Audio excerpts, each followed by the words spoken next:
رمضان كريم.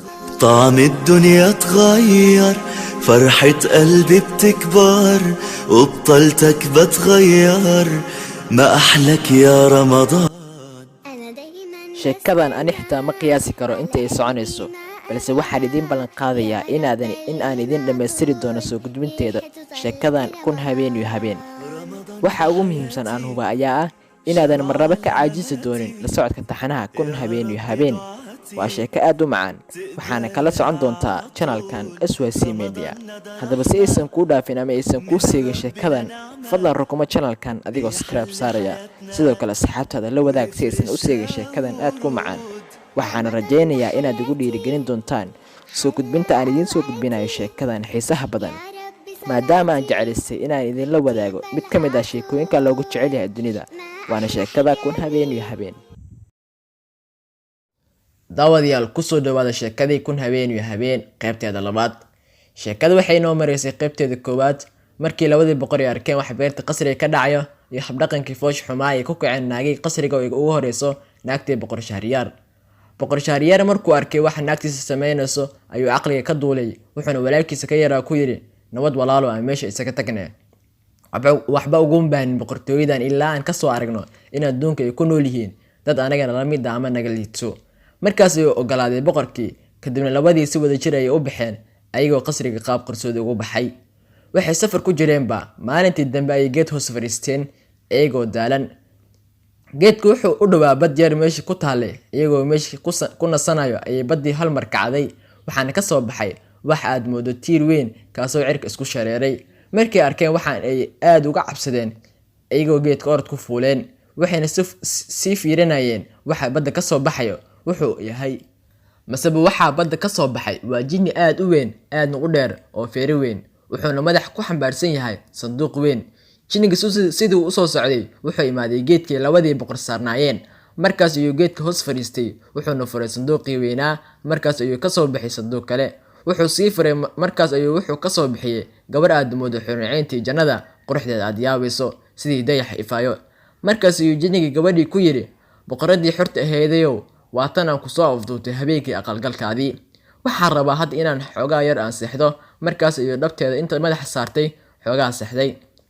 gabadhii iyadoo meelaha firfiirinaysa ee waxay isheeda qabteen labadii boqor ee geedka saarnaa.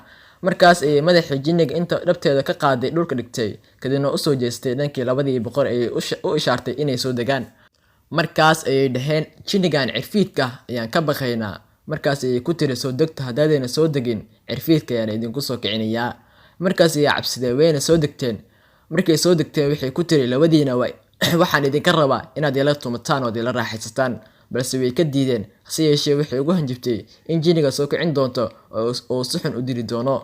markaas ayay wixii rabtay u sameeyeen. markay hooshii dhameeyeen ayay waxay jeebkeeda ka soo bixisay kol yar, waxaana ku jiray in ka badan 570 faraanti.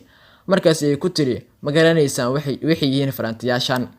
waxay ku dhaheen, maya ma garanayno. markaas ayay ku tiri, jinnigan aad u jeedaan wuxuu isoo afduubtay habeenkii aqalgalkayga, wuxuuna ugu xiray sanduuqan isagoo ku sii xiray 7 quful, wuxuuna ugu riday badda moolkeeda si uu igaga ilaaliyo wax nin ah. sida ay tahayna waxaan la tuntay dhammaan nimanka faraantiyaashan leh ee idinkana isiya faraantiyadiina. labadii boqor markay hadalkaas maqleen aad ay u yaabeen, waxayna isku dhaheen, hadiiba cirfiidka sidaan u weyn oo gabadha saan u ilaalinayo ku dhaceen, wixii anaga nagu dhacay wax ka daran waa arrin cajiib ah iyo qaadan waa. markaas ay labadoodii oo yaaban si degdeg ah meesha ugu soo tageen, waxayna ku soo laabteen boqortooyadii. boqor Shahriyaar oo aad u xanaaqsan ayaa yimid qasrigii, wuxuuna amar ku bixiyay in la soo qabto naagtiisa jaariyadii iyo dhammaan addoomayaashii, waana la soo qabtay iyadoo dhammaantooda kurka laga wada jaray. intaas kuma ekeenina boqor Shahriyaar wuxuu amar ku bixiyay in habeen kasta gabar cusub loo soo guuriyo si wixiina kurka laga gooyo. sidaa xaalku wuxuu ahaadaba muddo 3 sano kadib waxaa la waayay wax gabar ah oo gabdhihii waxay isku bedeleen wax la dilay wax cararay. wasiirka u qaabilsanaa boqorka dhanka guurka maalintaas markuu soo waayay wax gabar oo u dhiso boqorka ayuu gurigiisa yimaaday isagoo aad u murugaysan. wasiirkaas wuxuu dhalay 2 gabdhood oo aad u qurux badan. mid weyn waxaa la dhihi jiray Shahrizaad, mid yarna Dunyarizaad. mid weyn Shahrizaad waxay ahayd gabar mutacallimad ah oo wax baratay, wax badan ka taqaan kutubta taariikhda iyo sheekooyinka boqoradii hore ee wararkii ummadii hore. waxaana la sheegay in gabadhaasi Shahrizaad ay baratay in ka badan kun kitaab oo ku saabsan taariikhii hore iyo sheekooyinkii hore. Shahrazad waxay ahayd gabar aad u caqli badan, waxayna aragtay aabaheed oo wejigiisa murugo ka muuqato. Waxayna ku dhahday, "Aabow, maxaa kugu dhacay oo aad sidaan ugu murugaysan tahay?" Markaas ayuu wasiirka gabadhii u sheegay sidii wax u jiraan iyo wuxuuna yidhi, "Waxaa la iga rabaa inaan caawa boqorka gabar usoo dhiso, haddaan usoo dhisi waayana kurka ayaa la ii goynayaa." Markaas ayay Shahrazad aabaheed ku dhahday, "Aabow, aniga ii guuri, laba mid ayay noqonaysaa, in la ii dilo ama inaan madax furasho u noqdo dhammaan gabdhaha muslimiinta ah." Markaas ayuu wasiirka yidhi, "Waan ku cabsanayaa aabow, ee naftaada halis ma gelin karo." Markaas ayay tiri Shahrazad, "Waa ku qasbanahay midaas oo waa laga maarmaan ee ii guuri." Markaas ayuu wuxuu yidhi, "Waxaan kaaga cabsanayaa inay kugu dhacaan wixii ku dhacay dibigii iyo dameerkii oo ninkii beeraleyda lahaa."